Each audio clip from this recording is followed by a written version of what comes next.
तो क्यों ना इस समय हम वचन में जाते हैं और मेरे साथ निकाल सकते हैं मत्ती की किताब उसका 7वां अध्याय और 7 से लेके 11वीं पंक्ति तक। और यहाँ पर बहुत ही एक अद्भुत सच्चाई है ना। जो प्रार्थना करते हैं उन लोगों के लिए परमेश्वर ने अद्भुत वादा किया है ताकि हम प्रार्थना में उसकी प्रतिज्ञा को याद कर सकते हैं, है ना। तो यीशु मसीह ने यहाँ पर कहा है मत्ती 7वां अध्याय और 7 से लेके 11 में। तो यहाँ पर इस प्रकार से लिखा है, मांगो तो तुम्हें दिया जाएगा, है ना। कितना अद्भुत बात है कि यीशु मसीह कह रहे हैं कि मांगोगे तो तुम्हें दिया जाएगा। और यीशु मसीह की ये चाह है कि हम उससे मांगे, है ना। और वो देने वाला परमेश्वर है और उसके पास किसी भी चीज़ की कमी घटी नहीं है ना। और आगे लिखा है कि ढूंढो तो तुम पाओगे, खटखटाओ तो तुम्हारे लिए खोला जाएगा। क्योंकि जो कोई मांगता है ना, जो कोई मांगता है उसे मिलता है, और जो ढूंढता है वह पाता है, और जो खटखटाता है उसके लिए खोला जाएगा। तुम में से ऐसा कौन मनुष्य है जो यदि उसका पुत्र उससे रोटी मांगे तो वह उसे पत्थर दे, या मछली मांगे तो उसे सांप दे? सो जब तुम बुरे होकर अपने बच्चों को अच्छी वस्तु देना जानते हो, तो तुम्हारा स्वर्गीय पिता अपने मांगने वालों को अच्छी वस्तु क्यों ना देगा, है ना। तो हम एक उदाहरण दिया है ना, समझ कि आप संसार में है ना बुरे माता पिता है ना, पुराना स्वभाव है उनके पास, लेकिन अपने बच्चों के बारे में सोचते हैं तो बहुत ही भला सोचते हैं ना, उनके भलाई के बारे में सोचते हैं, योजना बनाते हैं। तो यीशु मसीह कहते हैं तुम्हारे स्वर्गीय पिता के बारे में सोचो, है ना। वो भला परमेश्वर, वो पवित्र है ना, वो कभी किसी का बुरा नहीं करता है ना। तो यदि उनके पास मांगेंगे तो वहाँ से क्या मिलेगा, है ना, उत्तम चीज़ें मिलेगी और बहुत ही उत्तम मिलेगी। और एक पंक्ति पढ़ते हैं, प्रेरितों के काम उसका 17 अध्याय और 24 से 25। प्रेरितों के काम 17 अध्याय 24 से 25। और यहाँ पर लिखा है, जिस परमेश्वर ने पृथ्वी और उसकी सब वस्तुओं को बनाया, वह स्वर्ग और पृथ्वी का स्वामी होकर हाथ के बनाए हुए मंदिर में नहीं रहता, न किसी वस्तु का प्रयोजन रख कर मनुष्य के हाथों की सेवा लेता है, क्योंकि वह तो आप ही सबको जीवन और श्वास और सब कुछ देता है ना। तो कितना अद्भुत बात है यहाँ पर भी कि परमेश्वर के बारे में बात किया है कि परमेश्वर जो है वो आकाश और पृथ्वी है ना, और उसमें जो कुछ भी है सारी सृष्टि को वो बनाने वाला परमेश्वर है ना, और वो सबका मालिक है। और लिखा है कि जैसे 25 में देखा था कि वो हर एक को श्वास देता है, हर एक को जीवन देता है, और हर एक की जैसी भी आवश्यकता है वैसे वो पूरा करता है ना। तो कितना अद्भुत बात है परमेश्वर के बारे में वर्णन कि परमेश्वर के पास जो कोई मांगता है तो परमेश्वर उसे देता है, और यह अद्भुत बात है। तो इसलिए मतलब कि आज हम देखेंगे आज के वचन के द्वारा कि जब हम मांगते हैं तो हमें मिलेगा, है ना। तो अद्भुत बात है। तो जब हम शुरुआत में देखते हैं है ना कि परमेश्वर ने आदम हवा को बनाया, और जब परमेश्वर ने आदम हवा को बनाया तो परमेश्वर ने आदम हवा को बनाने से पहले है ना उनकी जो ज़रूरियातें थी, है ना, जो लगने वाली ज़रूरियातें, वो परमेश्वर ने पहले से उपाय करके रखा, है ना। जैसे पृथ्वी है ना, ज़मीन, जैसे उस पर पेड़ पौधे, हवा, पानी, सारी चीज़ें, तो परमेश्वर ने सारी चीज़ों का उपाय करके उसके लिए रखा, है ना। क्योंकि परमेश्वर पहले से जानता है ना कि अपने लोग, परमेश्वर को पता है कि उनके लोगों की ज़रूरत क्या है, और परमेश्वर पहले से मतलब कि उसका उपाय करता है। और वही बात हम देखते हैं नूह के समय में भी, है ना। परमेश्वर ने नूह को भी आशीष दिया, उसके पुत्रों को भी आशीष दिया, और परमेश्वर ने उससे कहा कि फलो फूलो और पृथ्वी में बढ़ जाओ, है ना। और परमेश्वर ने कहा कि मैंने इस पृथ्वी में जो कुछ भी है ना, चाहे पेड़ पौधे हो, है ना, हरे हरे जो भी पेड़ पौधे हैं, चाहे इस पृथ्वी पर जितने भी जीव जंतु जानवर है ना, चाहे समुद्र के अंदर जो कुछ भी है ना, सारी बातों पर मैं अधिकार देता हूँ और सब कुछ मैं तुम्हारे हाथों में सौंपता हूँ, है ना। तो परमेश्वर ने सब कुछ मनुष्य को सौंपा है, क्योंकि परमेश्वर ने सारी चीज़ें मनुष्य के लिए बनाई है ना, ताकि हर एक चीज़ों के द्वारा परमेश्वर की महिमा हो। और इसलिए हम जानते हैं कि है ना धूप होती है, इसलिए हम जानते हैं कि ठंड पड़ती होती है, इसलिए हमें पता है कि बारिश के समय में बारिश आता है ना। ये परमेश्वर की अद्भुत सृष्टि है। तो परमेश्वर ने ये सब बनाया था, है ना, मनुष्य के लिए, ताकि मनुष्य उपाय करे। और हम जानते हैं कि हमारे जीवन की जो आवश्यकता है वो परमेश्वर के पास है ना। तो इसलिए मतलब कि हमें पता है कि परमेश्वर के पास हमारी ज़रूरतें हैं, और बाइबल कहती है कि परमेश्वर जो है वो हमारे मांगने से पहले है ना सारी चीज़ों को जानता और परमेश्वर के पास सारी चीज़ों का उपाय है, और इसलिए परमेश्वर समय समय पर पूरा भी करता है।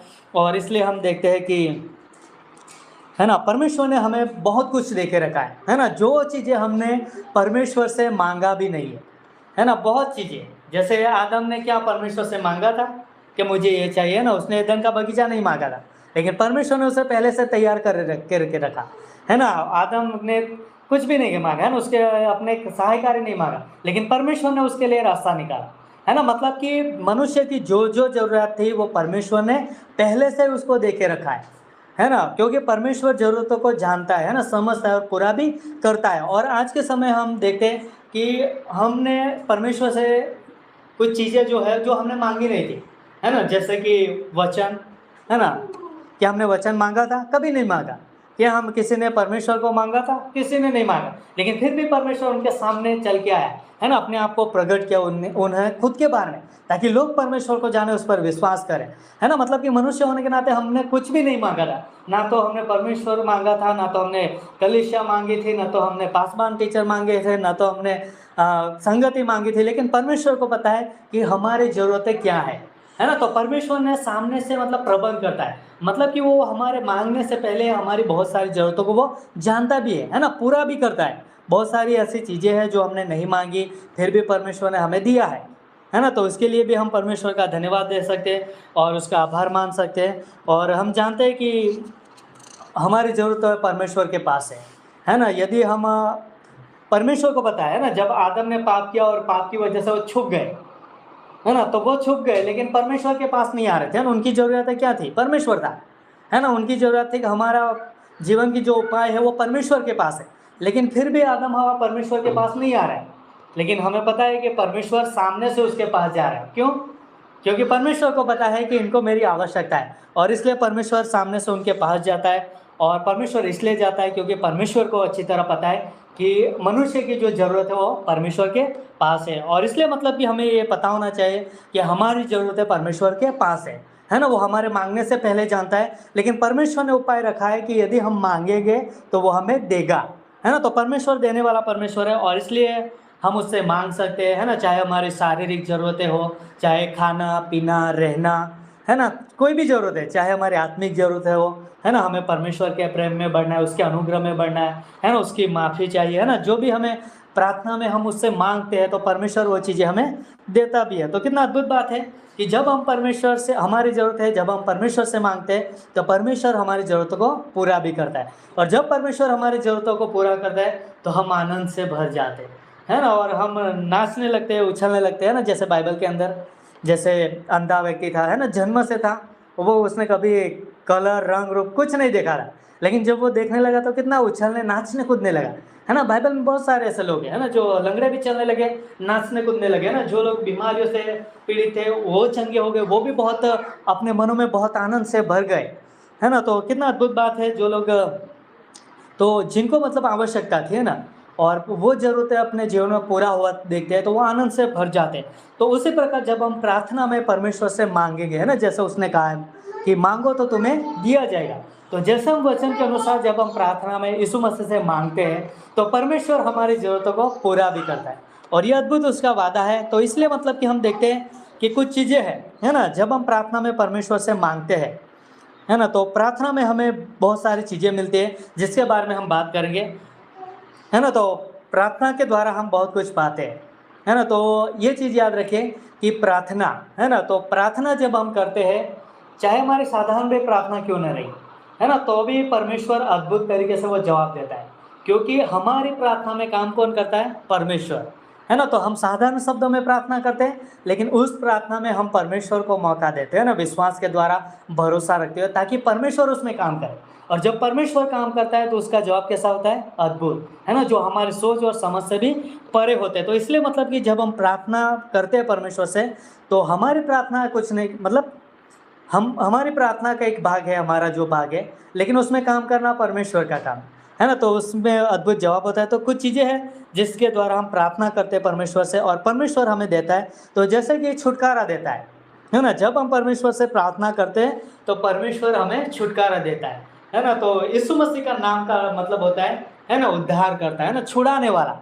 तो वो छुटकारा देने वाला मतलब कि अपने आप में वो है ना, उसने खुद का नाम रख लिया है कि मैं छुड़ाऊंगा। और जब हम छुड़ाने की बात करते हैं तो हम बाइबल में पढ़ते तो एक घनिष्ठ है ना, एक रिश्तेदार है ना, ये जिम्मेदारी लेता है ना। बाइबल में पुराने नियम में हम देखते हैं कि छुड़ाने का अधिकार उसी को होता है जो एक नज़दीकी रिश्तेदार होता है। और यीशु मसीह अपने आप को हमारा एक नज़दीकी है ना रिश्तेदार है ना, हमें अपना बना के है ना, वो हमारे लिए कार्य करता है ना छुटकारे के लिए। और इसलिए हम जब उसका नाम देखें है ना, छुटकारे वाला नाम है ना, उसके नाम के बारे में जब हम देखेंगे तो है ना, यहोवा परमेश्वर है ना, वो छुटकारा देने वाला नाम है ना, यहोवा परमेश्वर जो अनंत काल को दर्शाता है ना, यहोवा परमेश्वर जो उपाय करने वाला परमेश्वर है ना, प्रबंध करने वाला। तो कितना अद्भुत बात है।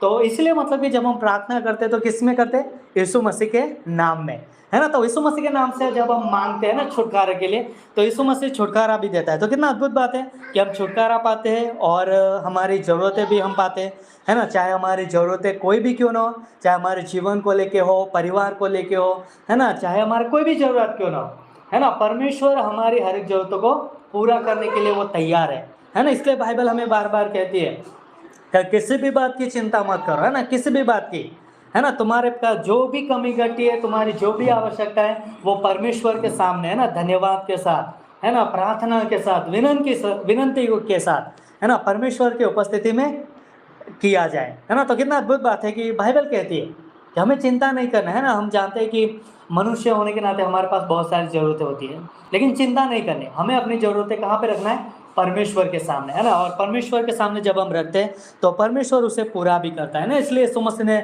जब ये धरती पर थे तो उन्होंने क्या कहा? आकाश के पक्षियों को देखो है ना, वो ना तो काटते हैं, ना तो बोटते हैं, और ना तो वो अपने घर में भर के लेके आता है, लेकिन परमेश्वर उनका पूरा करता है ना। यीशु मसीह उदाहरण के द्वारा समझाता है ताकि हम उस पर भरोसा करें ना, उस पर निर्भर रहे, हम अपनी आवश्यकता के समय में, हम अपनी ज़रूरत के समय में। तो कितना अद्भुत बात है कि हम अपनी ज़रूरत के समय में भी परमेश्वर से प्रार्थना कर सकते हैं और परमेश्वर हमारी ज़रूरतों को पूरा भी करता है ना। हम अपनी सुरक्षा के लिए प्रार्थना कर सकते हैं है ना। जैसे हम एजरा के बारे में देखते हैं कि जब वो बंदीवास से छूटे और अपने देश में, वतन में वापस लौटने वाले थे, तो रास्ते में बहुत सारे जोखिम थे है ना, लुटेरे का, डाकुओं का, और उन्होंने परमेश्वर से प्रार्थना किया है ना, और परमेश्वर ने उनकी प्रार्थना को सुना है ना, सुरक्षित रीति से उनको लेके गया और सुरक्षित रीति से उनको पहुंचा भी दिया।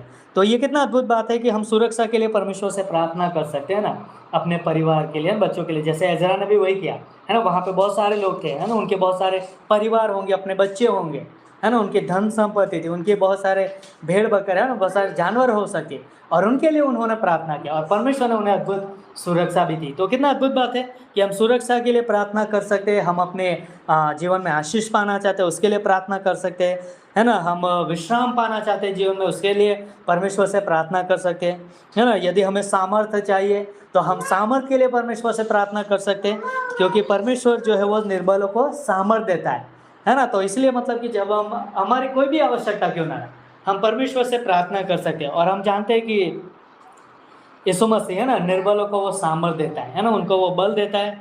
और जैसे फिलिप्पी 4:13 में भी लिखा है ना, जो मुझे सामर्थ्य देता है उसकी सहायता से मैं सब कुछ कर सकता हूँ। तो परमेश्वर सामर्थ्य देने वाला परमेश्वर है ना। तो जब भी हमारे पास कोई कमजोरी है, कोई निर्बलता हो, तो हम परमेश्वर से पुकारें, हम परमेश्वर से मांगे, और परमेश्वर हमें सामर्थ्य देगा है ना। और सामर्थ्य ही नहीं देता, साथ में अधिकार भी देता है ना। सामर्थ्य का तो हम अनुभव भी करते हैं, लेकिन साथ में अधिकार भी देता है, ताकि उसी अधिकार के द्वारा हम आगे बढ़ सकें। यदि हमारी प्रार्थना का जवाब नहीं मिला तो भी कोई बात नहीं, क्योंकि परमेश्वर हमें सामर्थ्य देता है उसमें है ना, उसमें परमेश्वर हमें अधिकार भी देगा है ना। तो और उसमें अनुग्रह भी देता है, सबसे अनुग्रह भी देता है, क्योंकि वो हमारे जीवन को अनुग्रह के द्वारा संभालता है। तो कितना अद्भुत बात है। तो इसलिए मतलब कि हमें याद रखना है कि प्रार्थना के द्वारा हम बहुत कुछ पाते हैं है ना। यदि हमें शांति चाहिए तो शांति हम पाते है ना। हम इस धरती पर रहते हुए क्लेश उठाते हैं है ना, बहुत सारी चीज़ों का हम सामना भी करते हैं, लेकिन हम जानते हैं कि यीशु मसीह सच्ची शांति का राजकुमार है ना। वो कह सके जैसा संसार शांति देता है वैसा नहीं देता है ना, वो अपनी शांति देता है। तो कितना अद्भुत बात है। और इसलिए मतलब कि वो उसकी स्वर्गीय शांति से वो हमें देता है ना। हमें जो कुछ भी चाहिए, यदि बुद्धि भी चाहिए तो अभी याकूब है ना 1:4 में क्या लिखा है? परमेश्वर, याकूब कहता है ना कि यदि किसी को बुद्धि की कमी है ना, घटी है, तो वो परमेश्वर से मांगे, और परमेश्वर हर एक को बिना उलाहना दिए है ना, वो उदारता से देता है। तो कितना अद्भुत है कि परमेश्वर देना चाहता है ना, बुद्धि देना चाहता है, और जो कोई मांगेगा उसको मिलेगा, है ना। सुलेमान ने मांगा और परमेश्वर ने उसे दिया, है ना। सुलेमान ने प्रार्थना में बुद्धि मांगा और परमेश्वर ने उसे दिया। और मतलब जो कोई मांगेगा, है ना, तो परमेश्वर उसे देगा, है ना। यदि किसी को कुछ चाहिए ना, प्रतिफल चाहिए प्रार्थना के अंदर, तो भी मांग सकता है, परमेश्वर उसे देगा, है ना। इसलिए बाइबल कहती है कि प्रार्थना करना कभी मत छोड़ो, क्योंकि उसका जो प्रतिफल है वो बड़ा है ना। तो प्रार्थना में हम ये चीज़ें मांग सकते हैं, है ना। इसलिए हम प्रार्थना करना नहीं छोड़ते, है ना। और बाइबल ये भी कहती है कि प्रार्थना करना बंद करना मतलब कि पाप के समान, है ना। प्रार्थना न करना ये भी पाप है, क्योंकि परमेश्वर से भाता है ना प्रार्थना करना।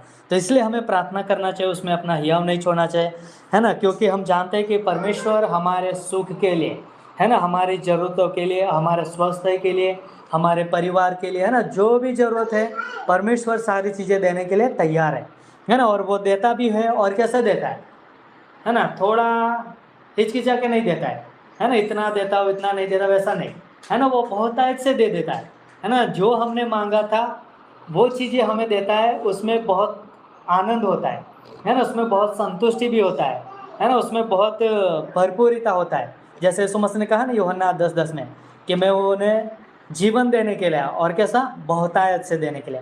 तो परमेश्वर के पास बहुतायत से चीज़ें हैं, तो हम उसे बहुतायत जीवन की तरह मांग सकते हैं। और अद्भुत बात है कि हम अपने जीवन के लिए मांग सकते हैं। दूसरी चीज़ कि हम अपनी कलीसियाओं के लिए मांग सकते हैं ना।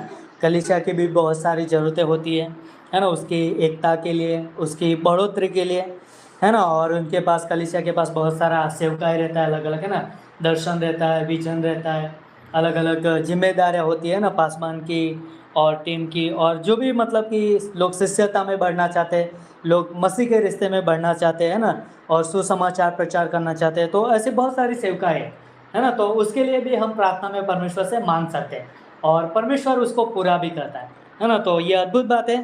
तो कुछ चीज़ें हैं जो हम मतलब जब हम प्रार्थना करते हैं तो हमें कैसे प्रार्थना करना चाहिए। तो पहली चीज़ कि हमें एक मन से होकर प्रार्थना करना चाहिए, है ना, क्योंकि परमेश्वर हमारी प्रार्थना को सुनता है, और उसने कहा है कि मांगो तो तुम्हें दिया जाएगा। तो जब हम प्रार्थना करते हैं तो हमें एक मन होकर प्रार्थना करना है ना। जैसे हम बाइबल में देखते हैं प्रेरितों के काम पहला अध्याय 14वें पंक्ति में, तो वहाँ पर हम देखते हैं कि 120 लोग एक स्थान पर प्रार्थना करने के लिए जमा हुए, है ना। 120 लोग यीशु मसीह के शिष्य थे, यहाँ तक कि मरियम भी थे, यहाँ तक कि बहुत सारे लोग भी थे।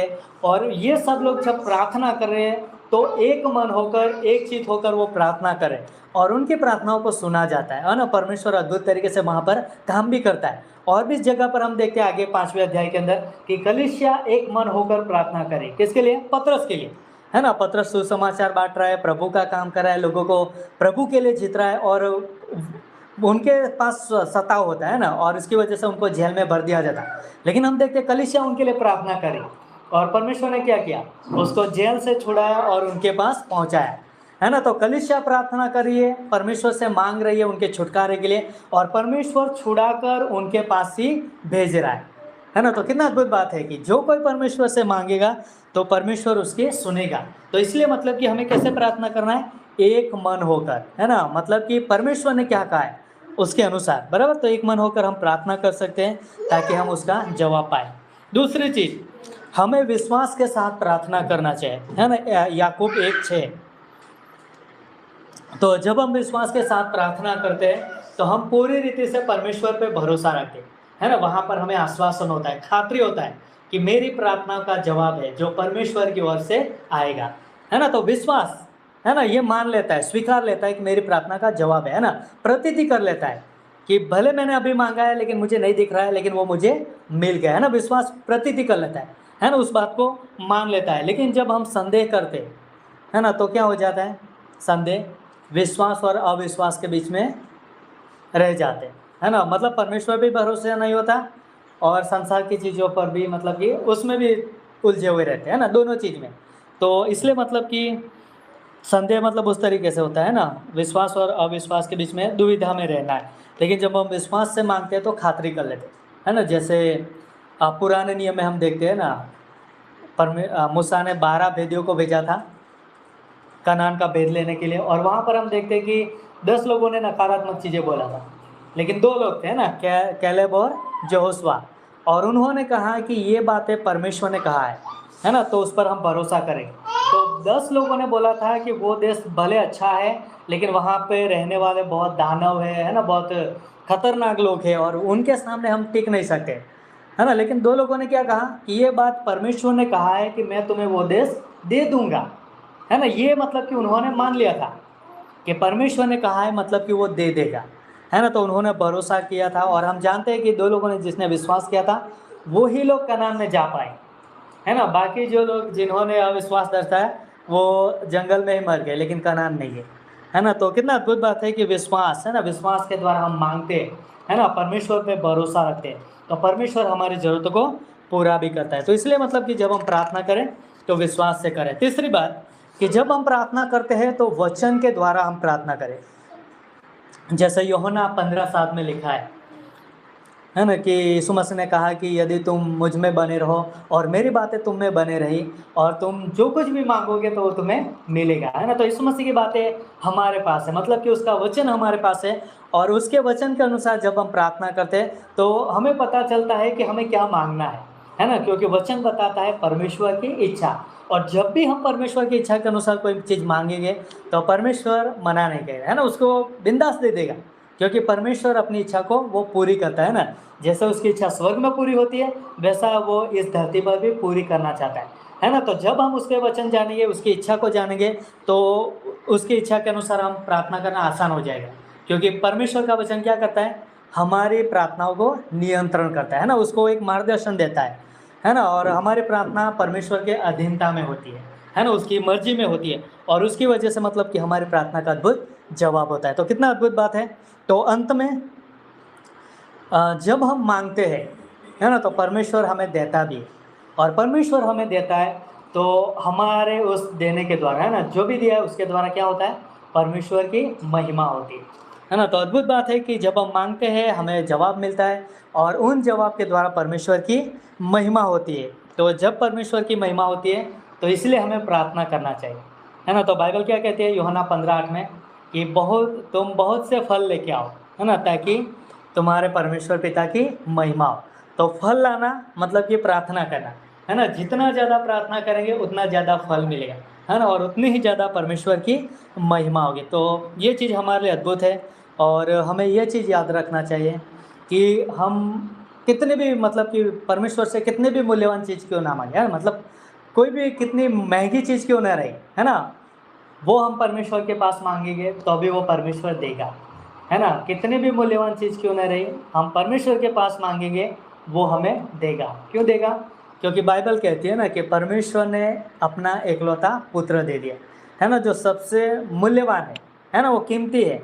तो परमेश्वर ने अपना एकलौता पुत्र दे दिया, तो छोटी छोटी चीज़ परमेश्वर देने के लिए हिचकिचाएगा नहीं, हिचकाएगा, है ना, वो बिंदास देगा। तो अद्भुत है, और इसलिए यीशु मसीह कहते हैं कि मांगो तो तुम्हें दिया जाएगा। तो इसलिए मतलब कि जब हम आज प्रार्थना करते हैं तो प्रार्थना में हम मांगेंगे, क्योंकि हम परमेश्वर को जानते हैं, है ना। नहीं जानते तो प्रार्थना नहीं करते, है ना, लेकिन जानते हैं, और इसलिए पता है कि हम परमेश्वर से मांग सकते हैं, और जब हम मांगेंगे तो अद्भुत जवाब को हम पाते हैं, और अद्भुत परमेश्वर की महिमा होती है। तो क्यों ना इस समय हम प्रार्थना करते हैं, और फिर प्रार्थना के समय में हम आगे बढ़ते हैं। प्रार्थना करें। जीवित और महान परमेश्वर पिता, धन्यवाद हो आपके अद्भुत वचन के लिए, वायदों के लिए, प्रतिज्ञा के लिए, जो हमसे प्रोत्साहन देता है प्रभु।